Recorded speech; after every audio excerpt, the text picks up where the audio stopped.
മമ്മൂട്ടി പല വേഷങ്ങളിൽ വന്ന് കൊട്ടിയാടുന്നു. RDXിലെയും മഞ്ഞുമലിലെയും പിള്ളേർ വന്ന് ബോക്സ് ഓഫീസിനെ തൂക്കിയടിക്കുന്നു. രംഗണ്ണനും മാർക്കോയും മലയാള സിനിമയുടെ അതിരുകളെ തന്നെ മാറ്റിവരച്ചു. കോവിഡിന് ശേഷം മലയാള സിനിമ നടന്നു കയറിയത് പുതിയ ഉയരങ്ങളിലേക്കാണ്. പക്ഷേ ആ ചോദ്യം അവിടെ ബാക്കിയായി. മലയാളത്തിൻ്റെ മോഹൻലാൽ എവിടെയാണ്?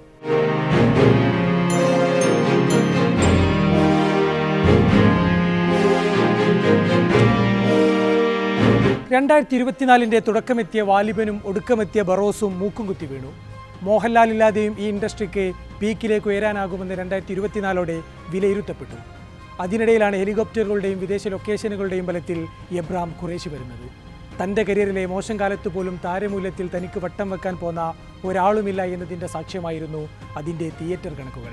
മാറിവരുന്ന കോടിക്കണക്കുകളുടെ പോസ്റ്ററുകളിൽ ലൈക്കടിച്ചു വിട്ടെങ്കിലും ഓരോ മോഹൻലാൽ ആരാധകരും മനസ്സിൽ വിശ്വസിച്ചു, ഞങ്ങൾ കാത്തിരുന്നത് ഇതല്ല. മോഹൻലാൽ ആരാധകരല്ലാത്ത സിനിമാ പ്രേമികളും പറഞ്ഞു, ഞങ്ങൾ കണ്ട മോഹൻലാൽ ഇതൊന്നുമല്ല. അതിനിടയിലേക്കാണ് മോഹൻലാലിനെ ഒരു അംബാസഡറിലിരുത്തി തരുൺമൂർത്തി കൊട്ടകകളിലേക്ക് ഡ്രൈവ് ചെയ്തു വരുന്നത്.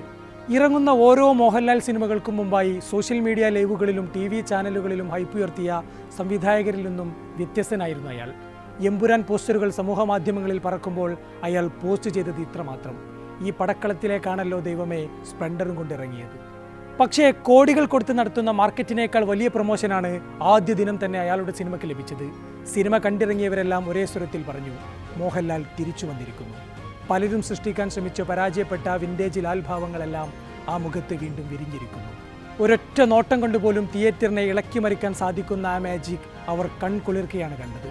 മലയാളിക്ക് മോഹൻലാൽ എന്നത് നിലത്ത് നിൽക്കാത്ത അതിമാനുഷികനായ മീശ വിരിക്കുന്ന ആഢ്യ കഥാപാത്രങ്ങൾ മാത്രമല്ല. വരിക്കാശ്ശേരി മനയിൽ കാലിന്മേൽ കാല് വെച്ചിരിക്കുന്ന കഥാപാത്രങ്ങൾക്ക് മുമ്പൊരു മോഹൻലാലുണ്ട്. ചിരിക്കുന്ന, ചമ്മുന്ന, തല്ലുകൊള്ളുന്ന, വാവിട്ട് കരയുന്നൊരു മോഹൻലാൽ. ഒരു തലമുറ തങ്ങളുടെ നിരാശയും പ്രതീക്ഷയും ആവേശവും തൊഴിലില്ലായ്മയുമെല്ലാം കണ്ടത് ആ മോഹൻലാലിലാണ്. വിൻറ്റേജ് കാറിൽ തരുൺമൂർത്തി കൊണ്ടുവന്നത് പറഞ്ഞു ക്ലീശയായ ആ വിൻറ്റേജ് ഭാവങ്ങളെ കൂടിയാണ്. അയാൾക്ക് തിയേറ്ററുകളെ കുലുക്കാനും കൈയടിപ്പിക്കാനും കൂളിംഗ് ഗ്ലാസും ഹെലികോപ്റ്ററും ഒന്നും വേണ്ട.